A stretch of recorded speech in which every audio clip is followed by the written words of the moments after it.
Coming up on today's show. Being in a new economy, and a lot of businesses realize that they can cut down on overhead if their employees are working from home. So we've got the telecommuting employees, and then we also have entrepreneurs and consultants who are in business for themselves and don't have a brick and mortar office. The freedom that we have gained from being able to set our own schedules can also be a constraint because not everybody understands how to handle that freedom. How do we work with a calendar when we're on the go? Actually, before even choosing your calendar, it's really important to decide on your priorities. Organizing for on-the-go professionals, today on Keeping You Organized.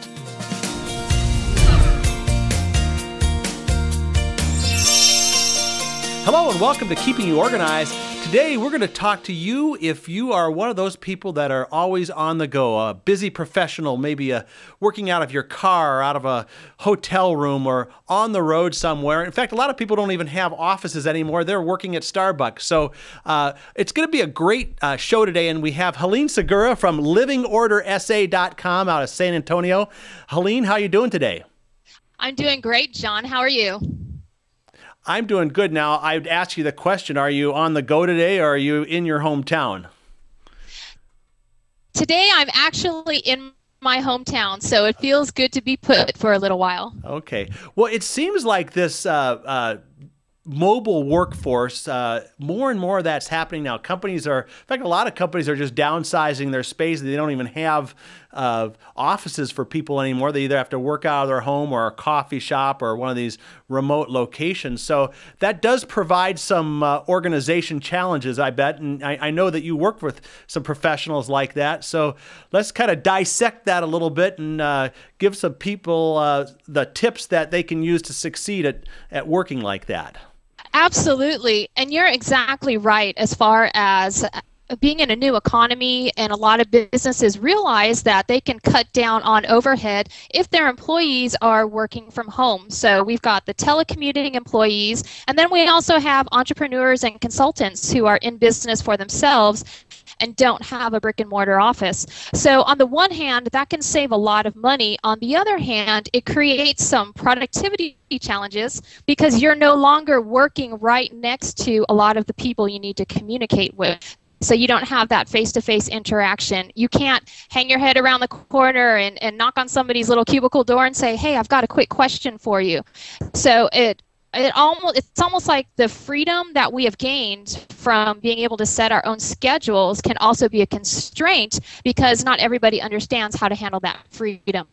Right. Well, and there's really, it seems like there's two elements. There's kind of what we call the social aspect of, some people like to work by themselves, don't want to be bothered. Other people need to be around people in order to, be energized, right? But we're not going to really talk about that so much today as kind of what are some of the organizing things that people need to put in place, right? Because you got to like transport stuff with you, don't you? Yes, you do. You need to transport stuff and you need to be in charge of your calendar. So those will be the two main components you need to focus on, whether you are working locally in your own hometown all over the city, or you need to travel out of town and live out of a suitcase. Okay. So where should we start? Do you want to start with the calendar? Because I'm sensing that maybe you're leading towards this idea of a digital calendar. Or maybe not. How do we work with a calendar when we're on the go? Actually, before even choosing your calendar, it's really important to decide on your priorities.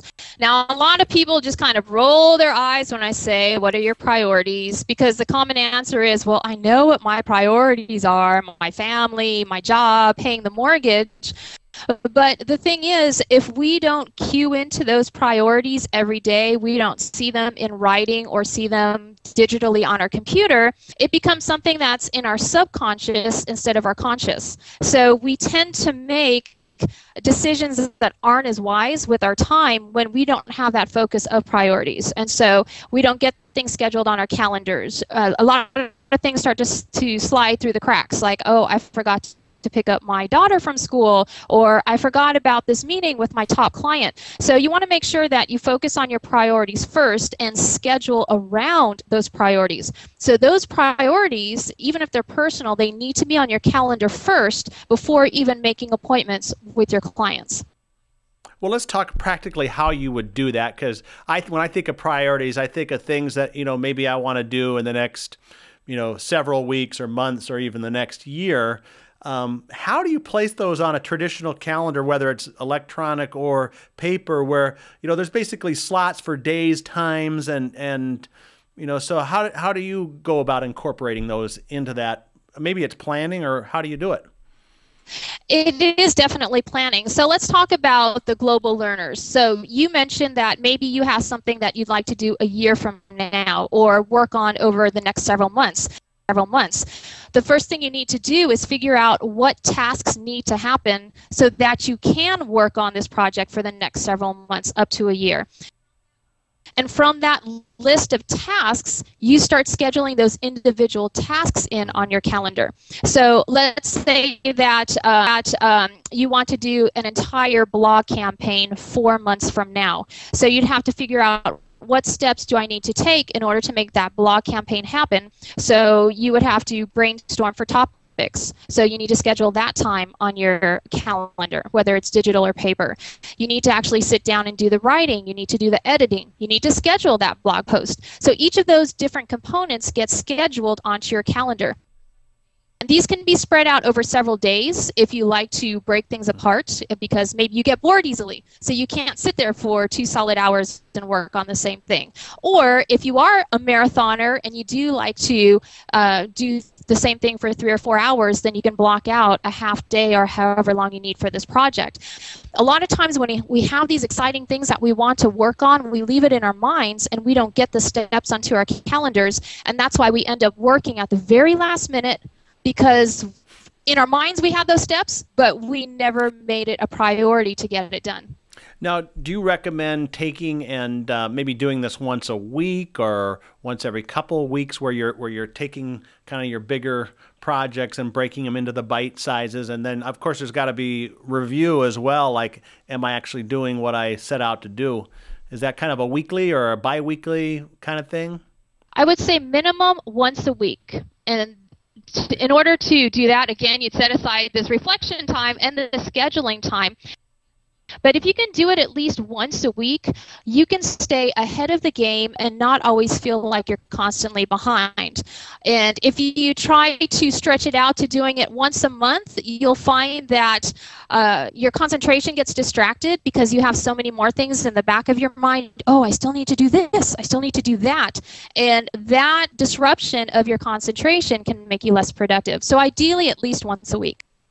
It would seem, too, if we're talking about mobile workers or people that are going to be away from their base, whether it's their home or their office for a few days, few hours, whatever, you need to have some kind of system in place, too, where you need to, well, let's see, I'm going to be gone for 3 days. I need all the stuff that I'm going to work on with me that's physical.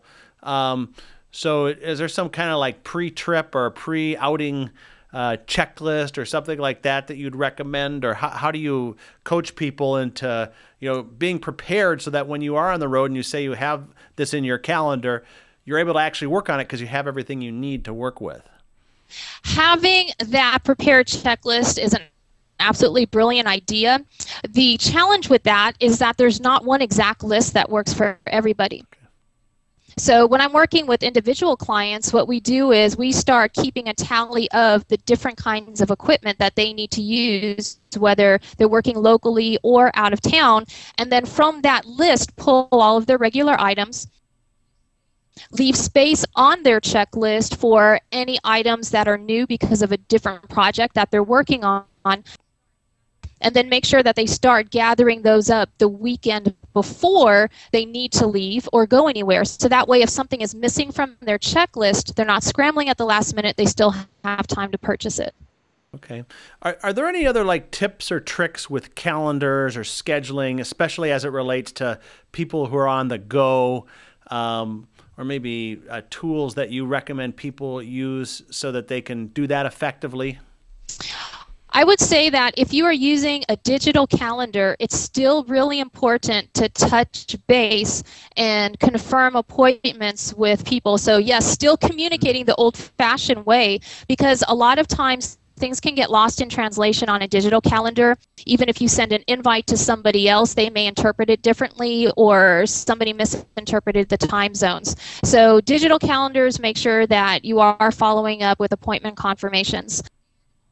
And also making sure that you sit down with both your personal team and your business team and touch base on their schedules as well, so everybody has an idea of what's going on. So it's not necessarily a concrete tool, it's more the planning and those actions. What about maybe a client you've worked with where they were challenged with that? Maybe they were a mobile professional, they had a calendar issue, and what did you do to help them kind of get on track? We actually consolidated calendars in the example that I'm thinking of. Okay. So they had one separate calendar for their kids, a separate calendar for her husband, and then a separate calendar for work. And so even though it was digital and it seemed really fluid, it was really tough to check those 3 different calendars. So we actually consolidated into Google Calendars, because you're able to separate out those calendars, but then also bring them in all at one time to see what's going on. Because what happened was she was overbooking because she was looking at one calendar and not another. And so she wound up scheduling client appointments when she was supposed to be picking up the kids. So making sure that you use one calendar so that way you can see everything that's going on. So how does that work, just getting a little granular with Google Calendar? Do you associate like a different email address with each person, or or everyone just has a shared link and then they can go on and modify the calendar? So each person would need an individual Google email address or a Gmail address in order to set up their own calendar. And then underneath your own personal settings, you can share your calendar with whomever you like. And you can choose what kind of access they have. So they can have view-only access, or they can actually edit your calendar depending on your relationship with the person. Oh, that's great. Okay, well, we've kind of covered the calendar part. We're going to take a quick break, and when we come back, let's talk about maybe the personal stuff. And, the thought that always comes into my mind is the thought of the real estate agent that has, the mobile printer and the mobile computer, laptop sitting on his front seat. But I know it's much bigger than that. So we'll cover that when we come back. We are talking with Helene Segura, livingordersa.com, about keeping professionals and people that are on the go organized. And we'll be right back. Looking to get your home organized but don't know where to start? The newest ebook from Smead will help you with room-by-room organizing tips given by the top professional organizers in the nation. Download your free copy now at smead.com/room. That's smead.com/ROOM. Smead, keeping you organized. We are back now on Keeping You Organized, talking about getting organized on the go. The trends are now more and more workers are mobile. They're working out of Starbucks. They're working out of, a lobby of a hotel maybe. And Helene, we love to think that we're all, detethered and, everything is wireless, but there are still things that that people have to use. And I want to kind of think a little bit about, like, what do you do with like files that you need to bring, or is a backpack or a briefcase? What do you recommend to your clients for kind of the essentials of the on-the-go worker?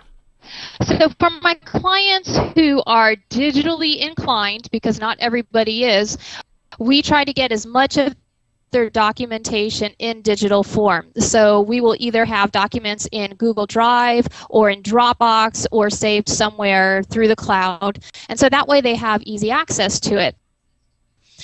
We also have a backup for that, because if they are not in a spot where there's Wi-Fi, or if for some reason the Wi-Fi is down, they still need to be able to have access. And so if they have the Dropbox app on their phone or on their tablet, they're still able to reach those documents even if they can't have internet. So for the clients who are not digitally inclined, they still need to have their hands on paper, then we can definitely use products such as the products from Smead, where we have accordion files or different hanging files that are easier to handle. They don't have to take their entire filing cabinet, but just the files that they need for that particular day, or if they're on the road maybe the next 2 or 3 days. And that's where the planning comes in, and making sure you know what materials you're going to need while you're on the go. Now, when you set up a filing system for someone like this, do you kind of have like the master base filing system, and then, you know, when they come back, they take everything out and neatly file it back? And then when they leave, they take out what they need and put it into, say, like a wallet or accordion file. How do you set that up for somebody? It's actually a combination. So a lot of folks, they have some basic either documents or materials that they use with every single appointment, or, you know, the majority of appointments. But then there are those papers that are very individual to the clients that they are seeing. So we have a standard set of materials that they would need in the majority of situations, so that way they just have to worry about restocking those whenever necessary. And then on a daily basis, they can switch out those individual client materials that they would need to bring with them. So if you're talking about mobile in a briefcase, you can have 2 different sections in your briefcase or your attaché or whatever file holder you're using. And then in your office, you would have 2 separate sections. So you'd have an area of your office you can go to grab all of those common documents that you would need, so in a file sorter, say. And then you would have a file area where you can grab those individual client documents. Okay. How about just for like small items, incidentals? Are there any things that you can think of, or like I'm just thinking like an emergency kit or something that? What are some of those items that you maybe don't know you need, but are kind of nice to have with you when you're on the road? Having a set of earbuds, so that way you can listen to anything while you're on the road. You don't always have privacy. And let's say you need to listen to a voicemail. You don't want the whole world to know your information. So having those earbuds with you is very helpful. And having a charger for any kind of electronic equipment you're carrying, because you never know when that battery is going to run out. Maybe the day before it lasted for 4 hours, and then the day you're traveling, it decided to act up and you only have 30 minutes of battery. So always have chargers. Well, what about some, and we talked about Google Drive and Google Calendar and Dropbox. Are there any other like electronic apps or productivity tools, things like that, maybe that are either cloud-based or electronic, that have helped advance mobile working that you've seen?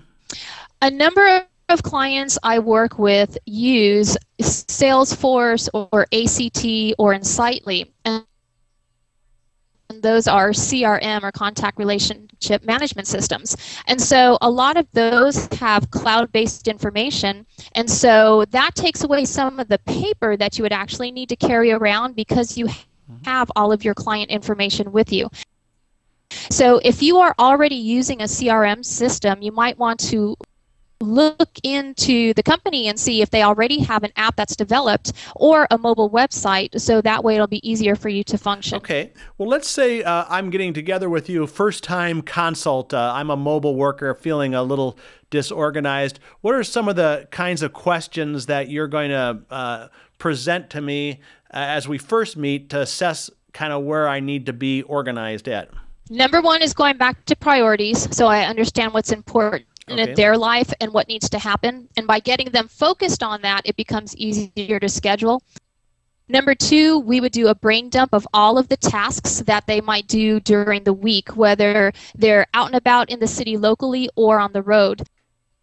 Because from those tasks, we'll be able to decide which ones are best for their brains to work on and which perhaps they can maybe delegate out. So if they're fortunate enough to have employees, then we start delegating some of those tasks to employees.